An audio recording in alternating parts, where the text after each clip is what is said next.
લોકો મારાથી કંટાળી જાય કે બેન બસ કર, પણ આ બેન ના જપે. અહીંયાની બસમાં લોકોની એટલી અલગ અલગ જાતની પ્રજાતિ જોવા મળે ને, એમાંથી હું તમને મૂળ 3 ટાઈપની પ્રજાતિ કહું. અને જોર જોરથી બોલવાની જરૂર શું છે? મને માથું દુખી જાય. મને એવું થાય કે જે માથું બસમાંથી કાઢીને ફેંકી દઉં. હું નાની હાઇટની છું, તો મને છે ને લાઈક લોકોની વચ્ચેથી નીકળતા થોડીક તકલીફ પડે છે.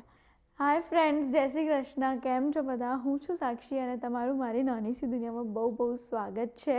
આઈ હોપ તમે બધા મજામાં હશો. તો ફાઇનલી મેં મારી યુટ્યુબ ચેનલ સ્ટાર્ટ કરી દીધી after lot of over thinking. હું ઘણા ટાઈમથી વિચારી રહી હતી કે મારે યુટ્યુબ ચેનલ સ્ટાર્ટ કરવી છે, બટ થતું નહોતું.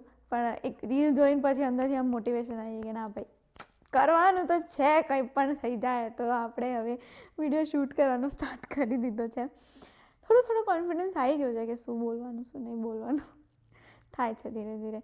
બટ આ ચેનલમાં આપણે કરીશું બહુ બધી મસ્તી, બહુ બધી ગોસિપ, અને હું તમને બતાવીશ કે હું રહું છું કઈ રીતે. લાઈક હું એક ઇન્ટરનેશનલ સ્ટુડન્ટ છું કેનેડામાં. પ્લસ અહીંયા કેવું હોય કે લાઈક હરેક સ્ટુડન્ટની પોતાની લાઈફ હોય. they don't have a perfect routine. ઓર સ્ટુડન્ટની વાત કરી રહી છું હું, જે લોકો અહીંયા સેટ થઈ ગયા છે એ લોકોની વાત નથી કરતી. તો સ્ટુડન્ટને પોતાના અલગ કોલેજ શેડ્યુલ્સ હોય, પોતાની અલગ શિફ્ટ્સ હોય. સો હું પણ એક સ્ટુડન્ટ છું, તો મારી બી અલગ લાઈફ છે. તો હું તમને બતાવીશ કે હું કઈ રીતે રહું છું. આજે તો કંઈ ખાસ કર્યું નથી મેં, કે આજે હું ઘરે જ હતી. મારો એક ઓનલાઈન લેક્ચર હતો, એ અટેન્ડ કર્યો મેં. અને કાલે મારી એક એક્ઝામ છે, એનું મારે ભણવાનું છે. સો હું પોતાને યાદ કરાવું છું કે બેન ભણવા બેસજે. મને બોલવાની બહુ જ આદત છે. હું બહુ જ બોલું છું. મને બહુ જ બોલવા જોઈએ છે. મારા આજુબાજુવાળા લોકો મારાથી કંટાળી જાય કે બેન બસ કર, પણ આ બેન ના જપે. બેન તો ચાલુ જ રહે. મારી એક ફ્રેન્ડ, મેં એને કીધું કે આપણે બે જોડે રહેતા હોત ને તો મજા આવે. તો મને કે તને હું આખો દિવસ સહન ના કરી શકું. થાય ઠીક છે. બટ યસ, ફાઇનલી તમે બધા કેમ છો? તમે બધા શું કરો છો તમારા રૂટીનમાં? મને કમેન્ટ્સમાં કહેજો. અને બીજું તો હું શું કહેવા માંગતી હતી? ગાડીમાં જ છે. ગાડી લઈશું. એક દિવસ તો ગાડી લેવાની જ. એક દિવસ આપણે ગાડી લેવાની છે. અત્યારે તો સ્ટુડન્ટ છે ત્યાં સુધી એવું કંઈ આમ વિચાર્યું નથી ગાડીનું. લઈશું. ત્યાં તો બસ છે. બસ જો આપણે બસની વાત ઉપર આવીએ. યા કમ ગાઈસ, અહીંયાની બસમાં લોકોની એટલી અલગ અલગ જાતની પ્રજાતિ જોવા મળે ને, એમાંથી હું તમને મૂળ 3 ટાઈપની પ્રજાતિ કહું. પહેલી પ્રજાતિ જે સોંગ સાંભળતી હોય. ઓલમોસ્ટ બધા જ સાંભળતા હોય છે, બધાના કાનમાં ઇયરફોન હોય જ છે. બટ આ સ્પેશિયલ લોકોની વાત છે, જે લોકો ઇયરફોન પહેરે છે. લાઈક ઓકે, તમે પહેરો, તમે તમારા સોંગ સાંભળો છો, સાંભળો, બટ આખી દુનિયાને કેમ સંભળાવો છો ભાઈ?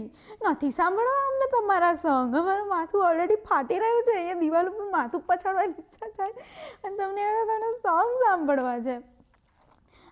જોર જોરથી આમ કરીને સોંગ સાંભળશે ને ભાઈ, નથી સાંભળવા પ્લીઝ. બીજી ટાઈપના લોકો, જે લોકો બહુ જોરથી ફોન ઉપર વાતો કરે છે. આઈ ડોન્ટ નો કેમ, આ મને ખબર નથી પડી આજ સુધી.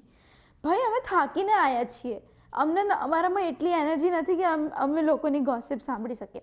અમારી પાસે એટલી ગોસિપ્સ છે ને કે અમને કોઈની ગોસિપની જરૂર છે નહીં. તો તમારા જે સંગીતા ફઈ હોય ને, કે જે પણ કરતા હોય બરાબર, તો એનું અમને ના સંભળાવશો, કારણ કે અમને નથી સાંભળવું. પ્લીઝ, અમને નથી સાંભળવું કે કોણ શું કરી રહ્યું છે. અને જોરથી બોલવાની જરૂર શું છે? મને માથું દુખી જાય. મને એવું થાય કે જે માથું બસમાંથી કાઢીને ફેંકી દઉં. જોરથી શું વાતો કરો? ધીરે ધીરે વાતો કરો. પેલી વાત જઈને વાતો કરો. લોકોને શું ડિસ્ટર્બ કરો? નહીં, એમ થાકેલા હોઈએ નહીં યાર. ફાઇનલી ત્રીજી ટાઈપની પ્રજાતિ. આ પ્રજાતિ જોઈને મને બહુ વધારે ઇરિટેશન થાય. તમારું સ્ટોપ આવી ગયું છે, તમારે ઉતરવાનું છે, બરાબર? ડ્રાઈવરે દરવાજા ખોલી દીધા છે, તો જ્યારે દરવાજો બંધ કરવા પર આવે ત્યારે તમને યાદ કેમ આવે છે? ત્યારે જ તમને કેમ યાદ આવે છે કે મારે ઉતરવાનું છે? મને તો ગભરામણ થઈ જાય. મને તો સ્ટોપ આવવાનું હોય ને એના અડધો કલાક પહેલાં તો મને મતલબ એના 1-2 સ્ટોપ પહેલાંથી તો મને એવું થઈ જાય કે મારું સ્ટોપ આવવાનું છે, મારું ઊભું થવું પડશે, મારું સ્ટોપ આવવાનું છે. કેમ કે મારી સાથે એવો ઇન્સિડન્ટ થયો છે. આઈ ટેલ યુ ગાઈઝ, 1 વાર નહીં 2 થી 3 વાર થયો છે. એકચ્યુઅલી એમાં થયું તો કેવું થાય છે કે હું નાની હાઇટની છું, તો મને છે ને લાઈક લોકોની વચ્ચેથી નીકળતા થોડીક તકલીફ પડે છે. બરાબર, લોકોને હું દેખાતી જ નથી, તો એ લોકો જેમ ઊભા હોય ને એમને એમ ઊભા રહે છે. ઓકે, બીજી વસ્તુ, બહુ જ ભીડ હોય છે બસમાં. તો હું ટ્રાય કરું કે એ લોકો ઉતરી જાય ને એના પછી હું ઉતરું. ઓકે, ત્યાં સુધી હું વેઇટ કરું કે એ લોકો ઉતરે એમની પાસે ધીરે ધીરે ચાલુ. પણ જેવી હું દરવાજા પર પહોંચું એમ જ ડ્રાઈવર દરવાજો બંધ કરી દે. અને 1 વાર નહીં 2 થી 3 વાર, આમ લિટરલી અહીંયા દરવાજો છે, અહીંયા હું છું, અને કેમ હું ડ્રાઈવરને દેખાતી નથી કે હું ઉતરી રહી છું. મેં લિટરલી 2 થી 3 વાર એવું. ત્યારથી તો મેં નિયમ લીધો છે કે ના ભાઈ, સ્ટોપ આવવાનું હોય ને એના આગલા સ્ટોપથી ઊભું થઈ જવાનું, દરવાજા આગળ જઈને ઊભું રહેવાનું, પાછળ નહીં ઊભું રહેવાનું.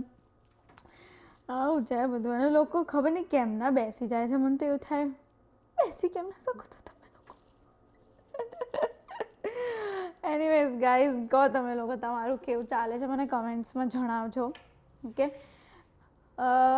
બસ મારું તો આટલું જ છે. આજના દિવસનું આટલું છે. હજુ ઘણું બધું બોલવાનું બાકી છે, ઘણી બધી ગોસિપ્સ બાકી છે. Stay tune. અને અગર તમને મારું આ વિડીયો કન્ટેન્ટ પસંદ આવ્યું હોય તો પ્લીઝ સબસ્ક્રાઈબ કરી દેજો, લાઈક કરી દેજો અને મારી નાની સી જર્નીમાં જોડાઈ જજો. બાય બાય, જય શ્રી કૃષ્ણ, સી યા.